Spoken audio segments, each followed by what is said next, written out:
Ndabahaye ikaze muri kino kiganiro aho tubandanya tuganira ku gikorwa Yesu Kristo yadutumye nk'abigishwa biwe. Ndiasher niyo nizigiye, nezerewe no kubana namwe muri kino kiganiro kandi ndabahaye ikaze. Muravyibuka yuko twaganiriye ku catumye Imana iturema, turabona ko yashaka ko tuganza ivyaremwe, ni ikintu nyamukuru cyane kigaragara.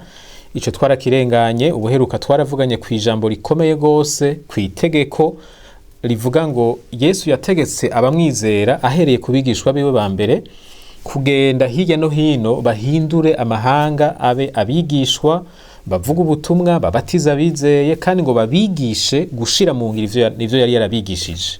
Twarabisomye muri Matayo 28 guhera kuri 16 gushika ku murongo wa 20, aho twabonye Yesu amaze kuzuka yahuye n'abigishwa biwe ku musozi ngo uri Galilaya.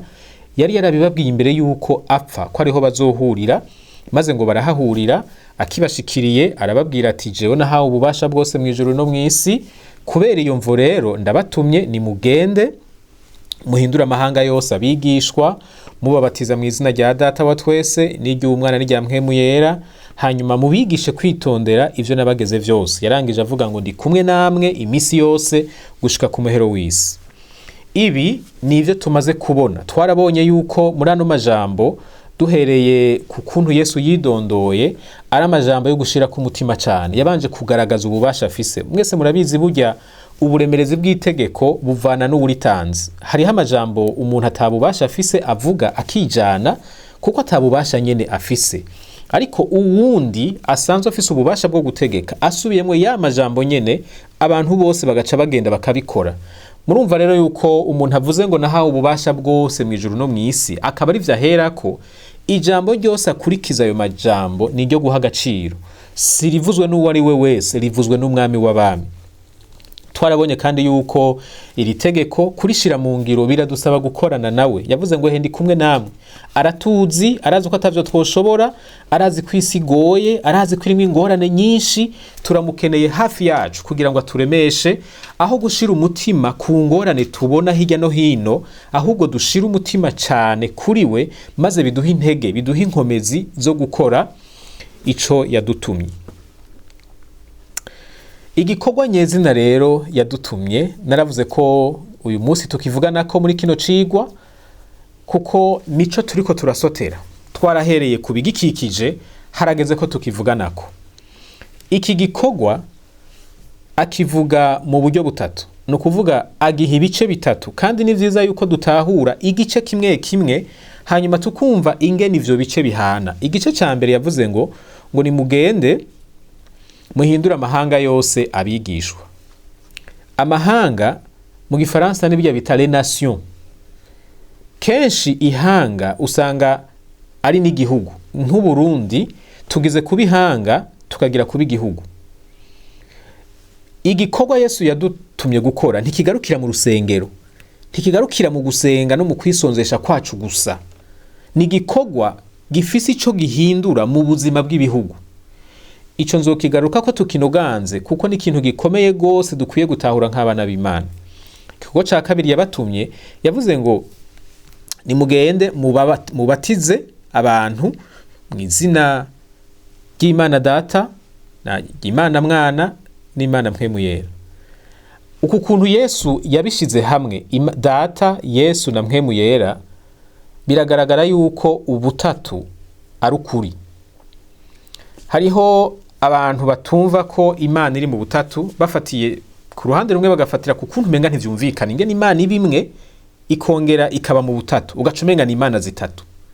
Mugabo murabona uku kuntu Yesu yabivuze, Imana yavuze Data wa twese, mu izina rya Data wa twese, mu izina ry'Umwana no mu izina rya Mpwemu Yera. Uku kuntu yabifatanije.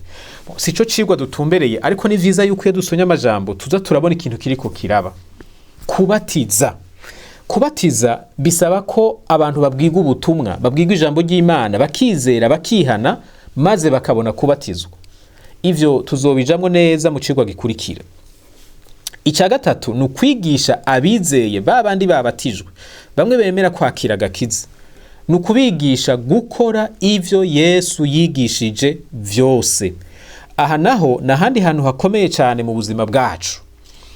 Ibi bintu rero bitatu bigize kino gikorwa naho bitondetse gutya, nashaka mu nyemerere duhindura urutonde rwavyo mu rukurikirane rw'ingene tuzobiraba mw'idonido. Duhere kuri iki cyo kubatiza kuko nico kiza imbere. Umuntu arabwiga ubutumwa akizera hanyuma akabatizwa.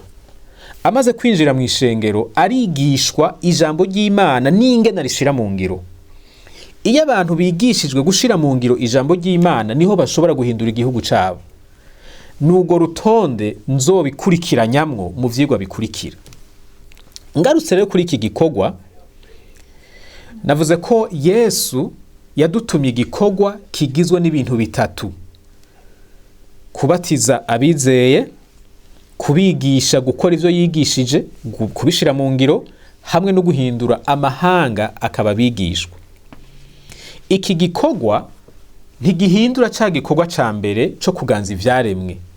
Nivyo biratandukanye ariko kandi biruzuzanya kandi vyose biraturaba. Gukizwa ntibica bituma tudakoresha ubumenyi bwacu ngo dutore ubuhinga bushobora gutuma isi imera neza kurusha.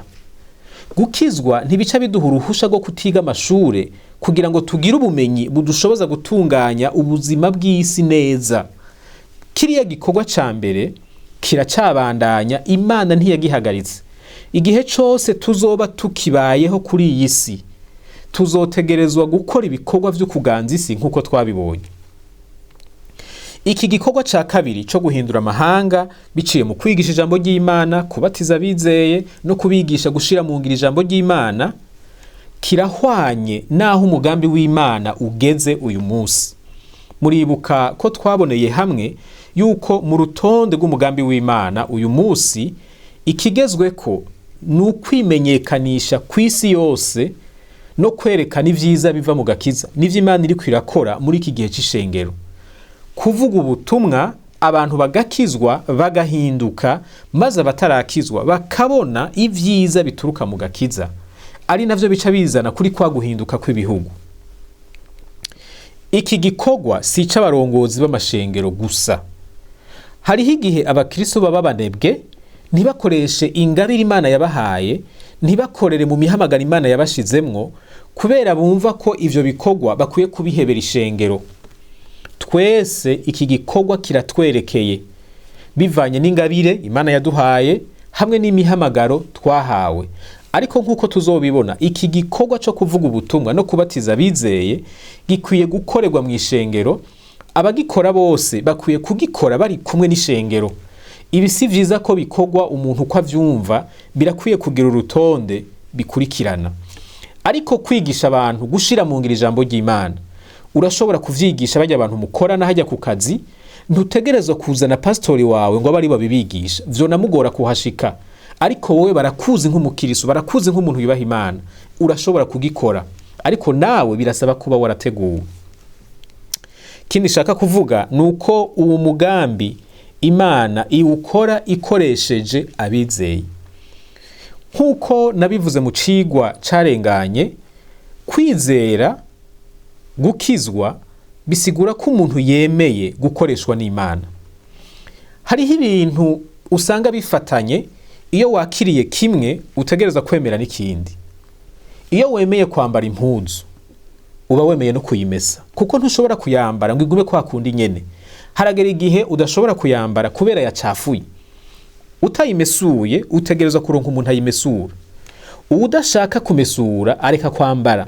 Ntushobora kwambara ngo hanyuma ngo ntibikenerwe kumesura. N'agakiza nuko kameze. Ntushobora kwinjira mu gakiza ngo ucuba ata kintu ukora mu bwami bw'Imana, ntibikunda. Abinjiyeyo haragera igihe babwirwa nk'uko abigishwa babwiwe itegeko ryo kugenda no gukora ivyo Imana ishaka, umuntu akoresheje ingabire Imana iba yaramushizemwo. Aya majambo ni vyiza ko tuyagenda ko buhoro buhoro, ntitwihute, kuko tutabishize mu ngiro tuzobibazwa, kandi tutabishize mu ngiro hazoba inkurikizi, kandi abazozibazwa ni twebwe. Reka nsubiremwo iri jambo: si vyiza kwifuza guhunga isi tukagomba kuyivamwo ku nguvu, ukamenga Imana iyaba twashobora kuyiha igiturire twoyihaye igiturire ikadukura aha hantu. Reka ndabisubiremo: Imana yahaturekeye ihazi bijya bibi tubona yoyizi ibibi vyose bibaho twebwe tuza agace gato cyane ariko nahizi kwisi imeze nabi vyarayihimbaye iyitugumizamwo ntaco bimaze rero kurondera kuyihunga ahubwo ubwo n'ubugaba. Iyo umuntu yishize mu mutwe kwisi ari mbi akwiye kuyivamwo akama ariko arishuza Imana uzontwara ryari bituma mu bwenge bwiwe abo umuntu atiteguriye gukoreshwa n'Imana. Niyo abikoze abikora nk'umuzigo, abikora nk'itegeko, abikora nk'amananiza, ntabikora nk'umwana nezerewe no kuba umwizigirwa se ashobora gutuma mu migambi y'umuryango. Ivyo bitujana muri bwa buzima bwo kuremerwa n'amategeko, kuremerwa n'ivy'Imana idusaba, tukabona umenga Imana iragorana, Imana idutuma ibintu bigumye aho kunezerwa gukorana nayo mu mugambi wayo. Birashobora kandi gutuma twumva ko Imana itadukunda kuko tubona umenga iturekera ahantu habi kandi yari ifise ahandi hantu heza ishobora kutujana. Ivyo kutujanayo navyo nyene biri mu mugambi wayo ariko si twebwe dushinga ibihe Imana izobikorera. Itaratujana ibishaka ko tugira ico dukoze tukiri hano ku isi kuko igikorwa kirahari kandi nkuko tuzogera turabibona ni igikorwa kinini twese turakenewe muri uwo mugambi w'Imana. None rero Imana iracagukeneye kuri ino si. Ni wapfa ukava kuri ino si ntibizoba bigikunda kugira ico umaze mu bwami bwayo mu vyo uriko irakora aha ku isi. Nico gituma imbere yuko uwo musi ushika itwararike kumenya ico Imana yaguhaye. Itaranto Imana yaguhaye nizihe zikoreshe kuko zirakenewe, ntiyaziguhaye ngo uzozitware mu ijuru, yaziguhaye ngo uzikoreshe ukiri hano ku isi. Ndabatera intege ngo mugire umwete wo gutahura umugambi w'Imana kuri ino si no kumenya ikibanza canyu no kukijamwo no gukora ibikwiriye kugira ngo muzove muri ino si muvuga nka Pawulo yavuga ngo narangije urugendo nagwanye intambara nziza. Uwurangiza urugendo nuwarugiyemwo, ataco twakoze bizotugora kuvuga iryo jambo kandi kumbure n'Imana izotubaza iti none kuje vya bintu nagukora wabitumye nde ko ari wewe nari nabitumye. Tuvyumve neza rero Imana iri ku kazi, Imana iri ku gikorwa kandi abikoresha ni twebwe. Isi uko yomera kose ntaco bitwaye yaremeye ko ari kumwe natwe. Yesu ari kumwe natwe kuko arazi ko turi ahantu hagoye ariko naho hagoye ico yadutumye kirashoboka. Imana idukomeze, Imana ibahezagire kandi ibandanye yugurura gutahura kugira ngo namwe muzoharugwe mu bahizi Imana izoba yarakoresheje muri iki gihe c'urunganwe rwacu. Imana ibahezagire. Amen.